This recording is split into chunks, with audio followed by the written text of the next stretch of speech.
Number 1. We all know the feeling. You wake up late for work, or you're about to miss a deadline, and your first instinct is to make an excuse. I overslept, or my train was delayed. It's human nature to want to avoid responsibility, or to downplay our own role in a mistake. But making excuses doesn't just hinder our ability to learn and grow, it can also have a negative impact on our mental and physical health. When we make excuses, we're essentially telling ourselves that we're not capable of handling the situation. We're creating a self-fulfilling prophecy where we believe that we're not good enough, and so we don't even try. This can lead to anxiety and depression, as well as a host of other issues. On the other hand, when we take responsibility for our actions, we open ourselves up to learning from our mistakes. We can learn how to better handle similar situations in the future, and we can grow as people. This doesn't mean that admitting responsibility is easy. It can be scary and difficult, but it's worth it in the long run. So next time you're tempted to make an excuse, ask yourself if it's really worth it. Chances are it's not. Number 2. Habits are hard to break. We all have our own bad habits that we've formed over the years, and breaking them can be incredibly difficult. Negative self-talk is one of those bad habits. We all talk poorly about ourselves, but we need to stop and change the way we talk to ourselves if we want to change the way we live. It's easy to fall into the trap of negative self-talk. We compare ourselves to others and find ourselves lacking. We beat ourselves up for our mistakes and dwell on our failures. This kind of thinking only leads to unhappiness and low self-esteem. If we want to live happier and more fulfilling lives, we need to break the habit of negative self-talk. So how can we do that? First, we need to be aware of when we're doing it. Pay attention to your thoughts and how you're speaking to yourself. Are you being kind and encouraging, or are you being critical and judgmental? Once you become aware of your negative self-talk, you can start working on changing it. Try replacing your negative thoughts with positive ones. For example, instead of thinking I'm such a failure, try thinking I'm doing my best. Instead of beating yourself up for your mistakes, try learning from them and moving on. Be patient with yourself. Changing years of negative thinking won't happen overnight. But if you keep working at it, you'll eventually start seeing. Number 3. Saying yes when you should be saying no is a habit that many of us have. We often do it because we don't want to upset the other person or because we feel obligated. However, this can lead to us spending time and money on things that don't make us happy or that make things worse. Breaking this habit can be difficult, but it's important to do what's best for ourselves. We can start by saying no to small requests that we wouldn't normally say yes to. This will help us get used to the idea of saying no and standing up for ourselves. Additionally, we can try to be more assertive in our communication overall. This means communicating our needs and wants clearly, without being afraid of what the other person might think or say. It takes practice to break any habit, but it's worth it if it means we're happier and healthier in the long run. Number 4. One of the most common habits that people tend to fall into is not prioritizing time for themselves. With everything that life throws at us, it's easy to let self-care fall by the wayside. However, this can have detrimental effects on our mental and physical health. When we don't take the time to care for ourselves, we end up feeling burnt out and stressed. This can lead to a host of other issues, such as anxiety, depression, and even physical illness. The good news is that there are some simple things you can do to make sure you're taking care of yourself. First, try to set aside some time each day for yourself. Even if it's just 15 to 20 minutes, use this time to do something you enjoy or that relaxes you. This can be anything from reading a book to taking a bath to going for a walk. Secondly, make sure you're eating healthy foods and getting enough exercise. These things will help improve your energy levels and overall mood. Lastly, try to find ways to reduce stress in your life. This could involve meditating, journaling, or spending time with friends and family members who make you feel good.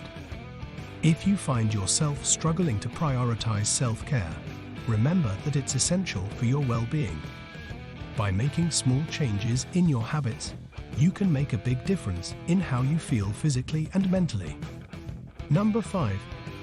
Have you ever looked at someone and immediately felt inferior? Maybe they have a lot of money, a great job, or what seems like the perfect life. Whatever it is, you can't help but compare yourself to them. And more often than not, you come up wanting. Comparing ourselves to others is the thief of joy. We are quick to see the accomplishments of others and hold them up against our own lives, but we don't see the turmoil they go through to get there. We only see the end result. It's time to break the habit of comparing ourselves to others. It's okay to be where we are at in this given moment. We are only human after all. Understand that everyone has their own struggles and problems. No one's life is perfect. Stop comparing and start living. Enjoy your life for what it is and know that you are exactly where you are supposed to be. Number 6. Toxic people are those who do not appreciate you or who bring negative energy into your life. They can be difficult to avoid, but it is important to try to break the habit of being around them. Here are some tips. Recognize the signs of a toxic person. They may be critical, judgmental, manipulative, or always seem to be in a bad mood. If someone consistently makes you feel bad about yourself, it's time to distance yourself from them. To set boundaries with toxic people. Let them know that their behavior is not acceptable and that you will not tolerate it. This can be difficult, but it is necessary in order to protect yourself from their negative influence. 3. Avoid places where you know toxic people congregate. This might mean avoiding certain bars or clubs, or going out less often in general. It is important to do what makes you happy, even if it means avoiding certain social situations. 4. Find healthy coping mechanisms for dealing with stress and anxiety. Toxic people can make you feel stressed and anxious, so it is important to find healthy ways to cope with these feelings. Exercise, journaling, and spending time in nature are all great ways to relieve stress and anxiety. 5. Surround yourself with positive people. Spend time with friends and family members who make you feel good about yourself and help you appreciate the good things in life. These positive relationships will help offset the negativity. Number 7. It's easy to give up when things get tough. After all, why bother struggling when you can just quit and start over? But that's not the right attitude to have if you want to be successful. Instead, you should try to develop some habits that will help you push through when things get tough. Here are a few habits to break if you find yourself quitting too easily. Giving up after the first try. It's important to remember that success seldom comes on the first try. If you give up after one failed attempt, you'll never know what could have been. Not planning for setbacks. Life is full of surprises, both good and bad. If you don't plan for setbacks, they can easily throw you off course. Focusing on the negative. It's easy to dwell on the negative aspects of a situation, but doing so will only make it harder to overcome challenges. Instead, try to focus on the positive and what you can learn from the situation. Letting emotions rule your decisions. Emotions are powerful, but they shouldn't be allowed to dictate your decisions. If you let them, they can easily lead you astray. Giving up too soon. Sometimes it takes time and effort to achieve success, so don't give up too soon. Persevere and persevere even when things seem impossible, because eventually they will pay off. Number 8. If you are someone who is constantly seeking perfection, it's time to break that habit. There's no need to strive for perfectionism in every single aspect of your life. It's important to learn to accept yourself for who you are and accept others for their imperfections as well. Remember that everyone makes mistakes, and that's what makes us human. One way to stop seeking perfection is to focus on the positive aspects of yourself and your life. Make a list of things that you are proud of or things that make you happy. Then, whenever you start fixating on your flaws or feeling down about yourself, look at this list and remind yourself of all the great things about you and your life. Another way to break the perfectionism habit is to practice mindfulness. Whenever you find yourself getting caught up in negative thoughts about yourself, take a step back and observe those thoughts without judgment. Allow yourself to feel whatever emotions come up, but don't get lost in them. This will help you see that these thoughts are just thoughts. They are not necessarily true or accurate reflections of reality. Finally, try to let go of the need for control. If you are constantly trying to control everything in your life, it's likely that your perfectionism is at least partially to blame. Accept that there are some things that you can't control and try to focus on enjoying the moment instead of worrying about what could go wrong. Number 9. In order to break the habit of self-limiting beliefs, you first need to become aware of the ones you have. A lot of the time, we're not even aware of the negative things we tell ourselves on a daily basis.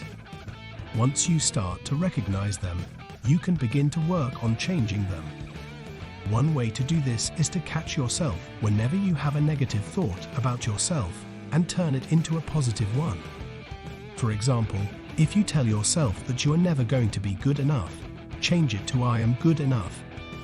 It may sound simple, but it can make a big difference in your overall attitude and outlook. Another way to overcome self-limiting beliefs is to visualize yourself achieving your goals. If you can see yourself succeeding, it will be much easier to believe that it's possible. Make a mental picture of what you want to achieve and hold onto that image when self-doubt creeps in. Number 10. If you're not taking action, then you're not going to get anywhere in life. It's time to break the habit of inaction and start taking steps towards your goals. An example would be feeling overwhelmed. When we have a lot of goals or tasks on our plate, it can be tempting to just give up because we feel overwhelmed. But that's not productive. Instead, try breaking down your goals into smaller pieces so they seem more manageable. Then take action on one. Another example would be fear of failure. This is a big one. So many people don't take action because they are afraid of failing. But the truth is, we all fail sometimes. It's part of the process of learning and growing. If you want to achieve something great, you have to be willing to risk failure. However, here are some things you can do to get started. Set a goal for yourself and make a plan to achieve it. Take small actions every day that will move you closer to your goal. Get rid of any distractions that might prevent you from taking action. Make it a priority to take action every day, no matter how small the task may be. Learn from your mistakes and keep moving forward. Persevere through setbacks and don't give up on your dreams. Surround yourself with people who support your goals and who will hold you accountable. Finally, believe in yourself and know that you can achieve anything you set your mind to.